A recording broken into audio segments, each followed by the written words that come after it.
अभी देखने में लगता है थोड़ी खुशी आ गई आप सबके चेहरे पर, और यही हमारा लक्ष्य था कि, और हैरत ही है कि मुरझाए हुए चेहरे किसी तरह से खुश हो जाए, क्योंकि खुशी से बड़ी कोई खुराक इस संसार में नहीं है। खुश रहते हैं तो डॉक्टर भी कहते हैं दवाई भी लगती है और खाना भी बचता है। तो अभी आपको हमारे वरिष्ठ भाई अनिल भाई जी बताएंगे राजयोगा मेडिटेशन का क्या आधार है और इसको कैसे करना है, ताकि हम हर पल, हर घड़ी, हर परिस्थिति में शांत रह सकें, खुश रह सकें और संतुष्ट रह सकें। और यही आंतरिक शक्ति की सबसे बड़ी पहचान है। प्यारे भाई जी, अनिल भाई जी, ओम शांति। ओम शांति। ओके, जैसे कि भाई जी बता रहे थे हमारे को मन को कंट्रोल करना है, तो सबसे पहले हम ये जान लेते हैं कि मन होता क्या है। मन एक विचार करने की शक्ति है। मन में हमारे एक दिन में लगभग 60,000 विचार आते हैं, 60,000। और इसमें 4 प्रकार के विचार होते हैं। पहला है पॉजिटिव थॉट्स, सकारात्मक विचार। दूसरे नेगेटिव थॉट्स, नकारात्मक विचार। तीसरे होते हैं नेसेसरी थॉट, आवश्यक विचार। जैसे हमें टाइम पे उठना है, ये काम करना है, वो काम करना है, डेली रूटीन के जो हमारे विचार होते हैं वो। और जो फोर्थ होते हैं, जो सबसे ज़्यादा हम क्रिएट करते हैं, वो है वेस्ट थॉट्स, फालतू की बातें।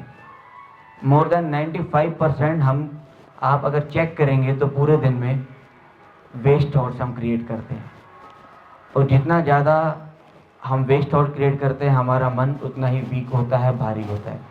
Let's suppose take an example, यहाँ पर एक डस्टबिन हम रख दें, उसमें कोई भाई दूध डाल रहा है, कोई चीनी डाल रहा है, कोई फल फ्रूट भी डाल रहा है, पर लेकिन साथ साथ कोई कूड़ा भी डाल रहा है, कचरा भी डाल रहा है। एक दिन हो गया, 2 दिन हो गया, 4 दिन हो गया, पर लेकिन उसकी सफाई कोई नहीं कर रहा। तो क्या यहाँ बैठना आपके लिए पॉसिबल होगा? नहीं। किसी को अच्छा लगेगा? नहीं। तो ऐसे ही हम लोग क्या कर रहे हैं, डेली अपने मन के अंदर जो चीज़ हमारे काम की नहीं है वो डाले जा रहे हैं। तो क्या हमारा ब्रेन जो है, मन जो है, क्या वो डस्टबिन है? सोच के देखें। जिस चीज़ से कोई लेना नहीं, कोई देना नहीं, पर लेकिन मन में डाले जा रहे हैं, तो दिमाग किसका भारी होगा? हमारा। चैन की नींद किसको नहीं आएगी? हमारे को। तो हमारे को सबसे पहला जो कंट्रोल करना है कि वेस्ट चीज़ें हमारे को अंदर डालनी ही नहीं है। अब उसको कंट्रोल कैसे करें? उसकी जो टेक्निक है वो है राजयोग। राजयोग में 2 शब्दों से बना है, राज और योग। राज किस पे करना है? अपने मन पे। और योग माना जोड़। जैसे यहाँ बैठे बैठे भी अगर आप अपने परिवार को याद करेंगे, अपने बीवी को, अपने बच्चों को, अपने माता को, अपने किसी भी संबंधी को, तो उसका एक फ़ोटो आपके आंखों के आगे आ जाएगा ना। तो ऐसे ही वो योग है। यहाँ बैठे बैठे भी आप जिस चीज़ का ध्यान करेंगे, जिसको याद करेंगे, उससे आपका मन का तार जुड़ जाएगा। चाहे वो लंदन में बैठा हो, अमेरिका में बैठा हो, जापान में बैठा हो, कहीं भी बैठा हो, तो वही है योग।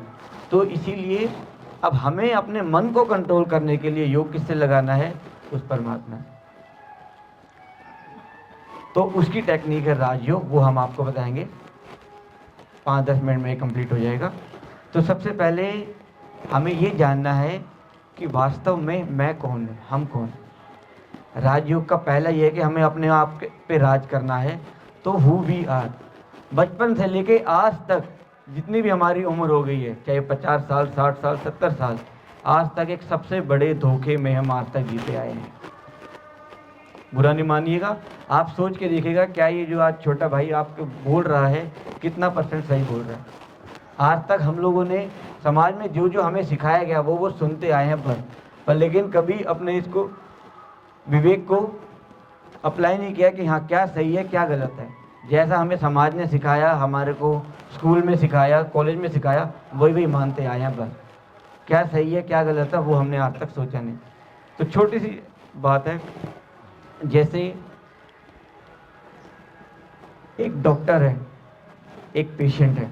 एग्जाम्पल के तौर पे एक पेशेंट को बहुत ज़्यादा बीमारी हो गई और वो जाता है अपना इलाज कराने के लिए डॉक्टर के पास। उसके घर परिवार वाले लेके जाते हैं। उसके घर परिवार वाले लेके जाते हैं तो डॉक्टर क्या कहता है, पेशेंट को अंदर ले आओ। किसको अंदर ले आओ? पेशेंट को अंदर ले आओ। मान लो उसका नाम है राहुल। राहुल पेशेंट को अंदर ले आओ। अनफॉर्चुनेटली ऑपरेशन सक्सेसफुल नहीं होता और वो मर जाता है। तो अब डॉक्टर क्या कहेगा, पेशेंट को बाहर ले जाओ या डेड बॉडी को बाहर ले जाओ? अब वो बोलेगा डेड बॉडी को बाहर ले जाओ। और राहुल तो चला गया। अब राहुल कहाँ चला गया? आज तक जिस हाथ पैर नाक शरीर को वो हम राहुल समझते आए हैं, वो डेड बॉडी तो आज भी टेबल पे है, पर लेकिन चला कौन गया? वैल्यू किसकी थी? चाहे उसके जितने भी सगे संबंधी होंगे, रिश्तेदार होंगे, प्यारे होंगे ना, वो डेड बॉडी को 2 दिन भी घर में नहीं रखेंगे, शमशान घाट में फूकेंगे। एम आई राइट? तो चला कौन गया? वो कौन था जो उस बॉडी के अंदर था और वो उसको चला रहा था? उसी सत्य को जानना है हमारे को कि वो मैं हूं। एक सोल, एक एनर्जी, एक सितारा आसमान में देखा ना आपने, एक ज्योति, वो एक प्रकाश। साइंस भी ये मानती है हाइपोथैलेमस और पिट्यूटरी ग्लैंड्स के इंटरसेक्शन पॉइंट पे 2.5 इंच अंदर 1.5 इंच नीचे जो इंटरसेक्शन पॉइंट है, वहां पर एक एनर्जी रहती है जो उस पूरी बॉडी को चलाती है। और आध्यात्मिकता में उसको आत्मा कहते हैं। सुना होगा आत्मा के बारे में। तो हम जो है एक चैतन्य शक्ति आत्मा है जो इस शरीर के मालिक हैं। जिस दिन ये पंछी उड़ गया, इस शरीर का कोई मोल नहीं। वैल्यू किसकी है? आत्मा की। और हम आज तक क्या समझते आए हैं? इसकी। ध्यान हमने किसका रखा है आज तक? शरीर का। अच्छा भोजन खिलाया, नहलाया झुलाया, बिल्कुल क्लीन शेप स्मार्ट बन के रहते हैं। सारा ध्यान सारी उम्र किस पे रखा? शरीर का। और वैल्यू किसकी है? आत्मा। अगर मान लो उस डेड बॉडी को मारो, पीटो, काटो, उसको दर्द होगा? क्या वो महसूस करेगा? नहीं। महसूस कौन कर रहा था? हम आत्मा।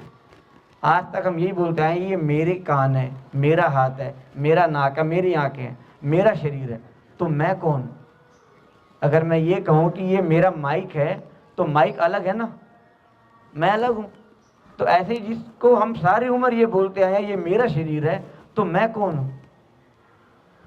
तो मैं एक आत्मा हूं, चैतन्य शक्ति। तो सबसे, और तिलक भी सभी कहाँ लगाते हैं? यहीं लगाते हैं। माताएं बहनें बिंदी कहाँ लगाते हैं? यहाँ लगाते हैं। इसका क्या निशानी है?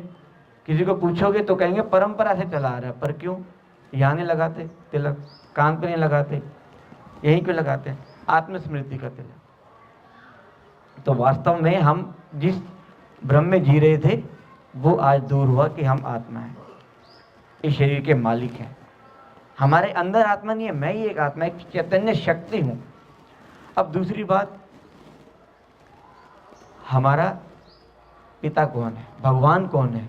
भगवान भी उसको कहा जाएगा जो सभी धर्मों में मान्यता प्राप्त। क्योंकि सभी धर्मों में क्या कहते हैं? परमात्मा एक है, अल्लाह एक है, ईश्वर एक है, खुदा एक है। ऊपर की तरफ इशारा है, पर वो है कौन? अगर आपसे पूछें कि भाई आपके पिताजी का क्या नाम है, माताजी का क्या नाम है, आप बता दोगे। पर लेकिन जो आत्मा का पिता है उसका क्या नाम है, कैसा है भगवान, कैसा दिखता है, क्या आप बात कर सकते हैं, वो किसी को भी नहीं मालूम। आज बात भटक रहे हैं। वो भगवान है और हम इंसान है, बस इतना ही रिश्ता रह गया हमारा, उसके अलावा कुछ नहीं। प्रार्थना में तो हम गाते आए हैं, तो मेरी माता च पिता तो मेरे बंधु च सखा तो मेरे। वो माता पिता बंधु सखा सब उसके साथ रिश्ते, लेकिन क्या भी कभी उस रिश्ते से हमने याद किया उसको? या कभी भावना आई, फीलिंग आई कि हाँ वो भी मेरा अपना है? नहीं। तो सभी धर्मों के हिसाब से अगर परमात्मा की पहचान बताई जाए तो सबसे पहले अगर हिंदू धर्म में देखें तो 12 ज्योतिर्लिंग जो है पूरे भारत के कोने कोने में जो है प्रसिद्ध है।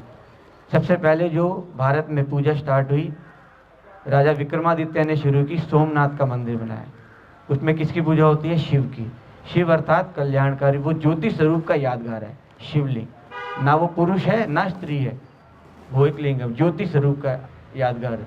चाहे अमरनाथ चले जाओ, पशुपतिनाथ चले जाओ, रामेश्वरम जो राम का भी ईश्वर है। राम ने भी लंका पे चढ़ाई करने से पहले किसकी पूजा की? शिव। शक्ति किससे मिली? शिव से। तो शिव ही है जो अजन्मा है, अभोक्ता है, अकर्ता है।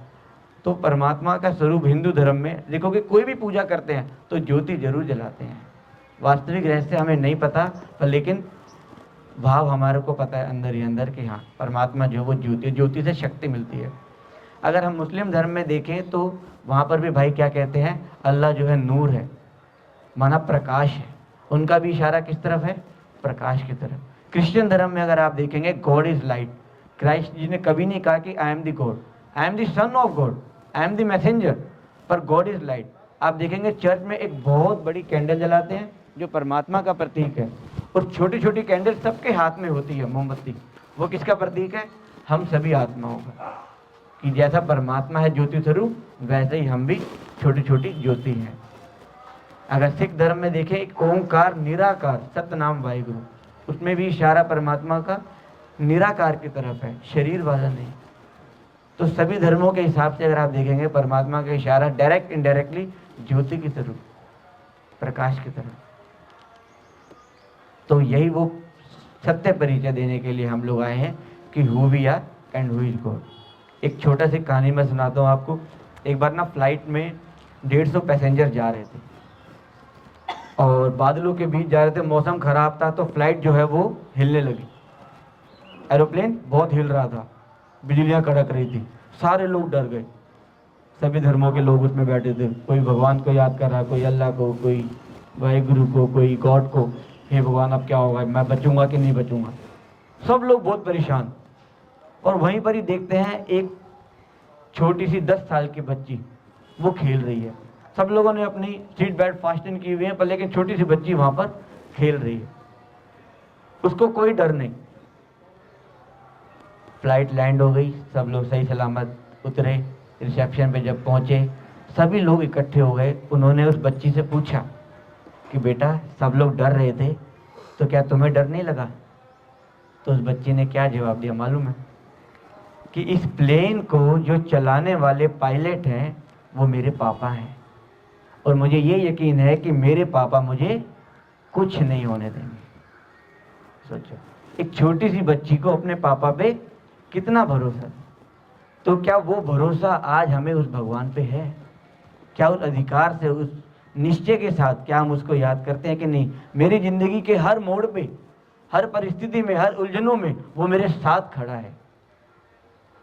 तो वही जो संबंध है, वो संबंध जोड़ने की विधि है राजयोग। आज जितने भी आप ये बाल ब्रह्मचारी, योगी, तपस्वी भाई बहनें देख रहे हैं, इनका सबका संबंध हमारा खुद का भगवान के साथ ऐसा है। वो मुझसे बात करता है, मैं उससे बात करता हूँ। वो मेरे साथ रहता है, मैं उसके साथ रहता हूँ। वो नज़दीकी संबंध हर पल हम महसूस करते हैं।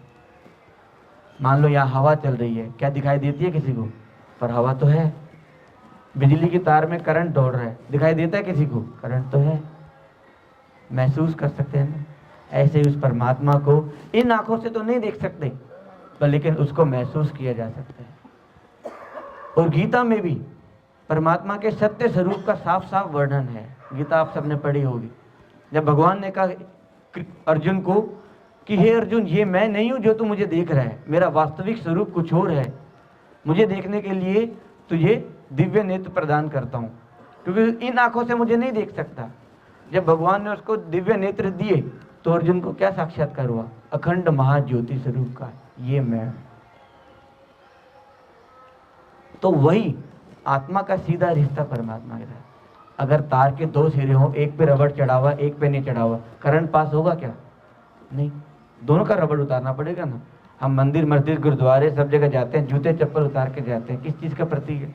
ये जो शरीर रूपी चमड़ा है ना, इसको भूल के आत्मा समझ के मुझे याद करो, तब तुम्हारी प्राप्ति हो। कनेक्शन क्यों नहीं जुट पाता? क्योंकि हम अपने आप को ही भूले हुए हैं और भगवान को भी भूले हुए हैं, इसीलिए कनेक्शन जुड़ा। आप 3 दिन भी राजयोग का अभ्यास करेंगे ना, आप देखेंगे आपका सीधा उससे बात होने लगेगी, उसके आपका संबंध जुड़ जाएगा और आपको वो महसूस होगा। अगर आपके मुख में मैं मिश्री के 4 दाने डाल दूं तो कैसा महसूस होगा? मीठा। 1 लाख क्या, 1 करोड़ क्या, सारी दुनिया भी अगर आपको बोलेगी कि मिश्री कड़वी होती है, आप नहीं मानोगे। क्यों? क्योंकि आपने उसको महसूस कर लिया, एक्सपीरियंस कर लिया, अनुभव कर लिया। तो उसी अनुभव के साथ हम बताते हैं कि हाँ परमात्मा शिव है और वो इस धरती पर अवतरित होकर के अपना कार्य कर रहा है। जैसे रात के बाद दिन होती है, होता ही नहीं होता, 12 बजे के बाद 1 बजना ही बजना है कि नहीं, समय का चक्र घूम रहा है। तो ये वही समय का चक्र घूम रहा है। भगवान ने कलयुग के अंत में आने की अपने कुछ मुख्य निशानियां बताई हुई हैं। वो निशानियां अब देखिएगा अभी हो रही है कि नहीं हो रही है, कि हे अर्जुन पहचान लेना उस समय कि मेरा अवतरण हो चुका है और मैं अपना कार्य कर रहा हूँ, अपना मैसेज दे दूंगा, तुम मुझे पहचान लेना। मूढ़मति मनुष्य मुझे पहचान नहीं पाएगा, लेकिन जो मेरे अपने होंगे वो मुझे पहचान लेंगे। आप देखेंगे महाभारत में भी कृष्ण को पहचानने वाले 5 ही पांडव थे, कौरव तो थे। तो जो मुख्य निशानियां बताई गई हैं वो ये हैं, अनाज जो है पुड़ियों में बिकना शुरू हो जाएगा।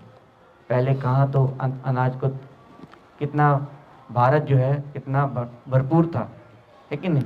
दूध जो है पैकेटों में बिकना शुरू हो गया। दूध को बेचना किसी जमाने में पाप माना जाता था।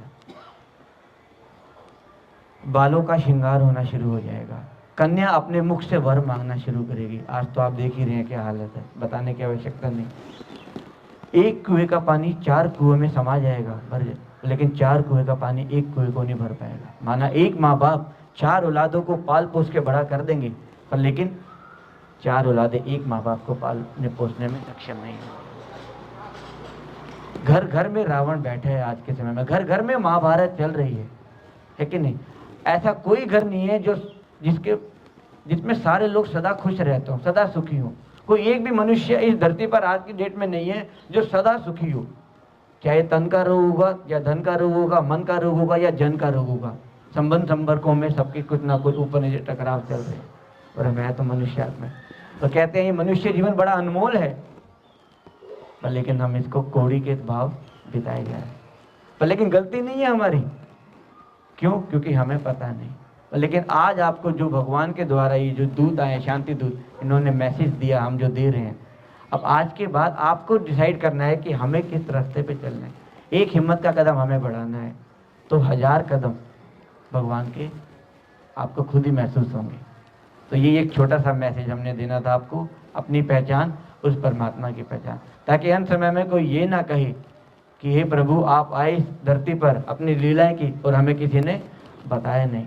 भगवान ने कहा हुआ है, मैं पर काया प्रवेश कर प्रकृति को अधीन कर साधारण बूढ़े मनुष्य तन का आधार लेकर राजयोग सिखाता हूँ। राजयोग एक ऐसा योग जिससे मनुष्य आत्माओं के जन्मों जन्मों के पाप कर्म भस्म होते हैं, जिससे वो अपने मन का राजा बनता है। भगवान राजाओं का राजा बनाने आता है, साधुओं गुरुओं सबका उद्धार करने की जो शक्ति है वो एक उसके बाद। तो अधिक समय ना लेते हुए मैं अपनी वाणी को यही विराम देता हूँ। ओम शांति।